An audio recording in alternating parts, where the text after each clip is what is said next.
distribute these a little better. Welcome to a new segment of Bathtub Beats and Eats that I am starting called Whiney Wednesday. I'm going to teach you a few things about pretend wine tasting.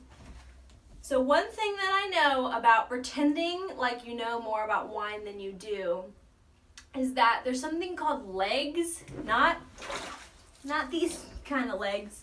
I'm talking about, I guess it's like the, whatever it gets left behind on the glass and how fast it drips down the glass. And I learned this. So you're supposed to kind of swirl the wine around and say, oh, the legs on this, it's got good legs, or something like that. And it has to do with the amount of alcohol content is in the wine or something. I don't know. But you should just probably say, good legs on this one. And then you're always supposed to sniff it. You're supposed to sniff it before you actually taste it. And you kind of like stick your nose in and go. And it's usually safe to say mahogany. You can say, I smell hints of mahogany in here. Or maybe like, is that elderflower? If you say like a fancy flower, that's usually a safe bet. And then I think, are you supposed to spit it out? I think in wine tasting you're supposed to spit it out.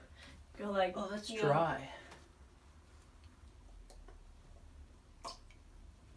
Like, aren't you supposed to spit it back into the glass and be like, yes, that I do taste the mahogany in that $2.99 oak leaf Shiraz. But anyway, I'm just going to actually drink this. I don't know anything about wine tasting. For the second half of Whiney Wednesday, I have a book I'm going to read you. Producer William.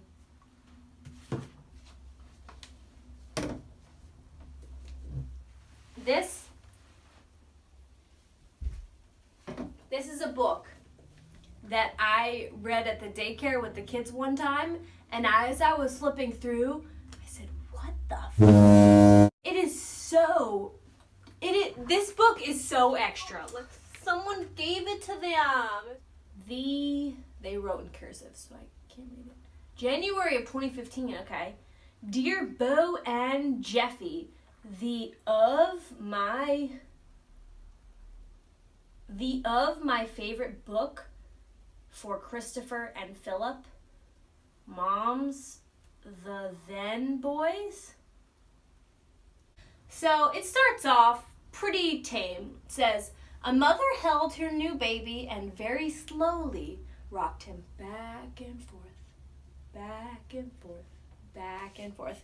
And while she held him, she sang, I'll love you forever, I'll like you for always, as long as I'm living, my baby you'll be. That's very sweet. You know, she's holding her little baby. I mean, whatever she's wearing is a little iffy, but like that is a cute sentiment, and I am all for it. Then, you know, he grows up, whatever. He keeps growing, he keeps growing, he keeps growing, he keeps growing. Then it says, he grew until he was a teenager. He had strange friends and wore strange clothes and listened to strange music. Sometimes his mother felt like she was in a zoo. I'm sorry, pizza? Pizza is strange food? Like, I'm sure he's listening to like Beach Boys. Anyway, that's not it. It gets worse.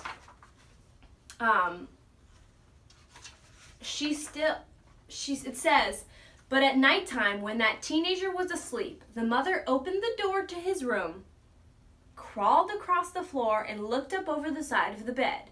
If he really was asleep, she picked up that great big boy and rocked him back. She is picking up her teenage boy and rocking him at nighttime. I mean, just a little weird. But then it says that teenager grew. He grew and he grew until he was a grown-up man. He left home and got a house across town. Wow, good thing he's moving out. That's good. That's good stuff. But sometimes on dark nights, the mother got into her car and drove across town. She's got a ladder on her car. What is she gonna do? What is she gonna do? Why is she leaving her house in the middle of the night?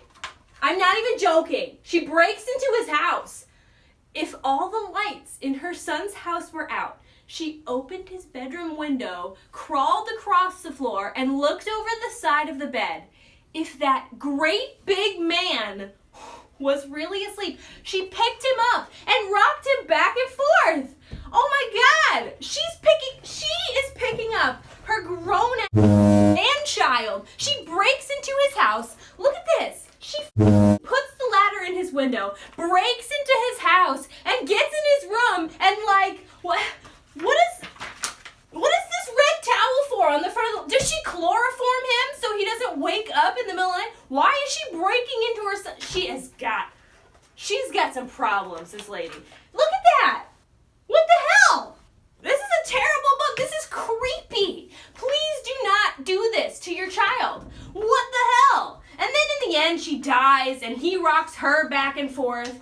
I mean, honestly, and then he has a kid. I mean, whatever. It's so stupid. Anyway, that was Whiney Wednesday. That is all.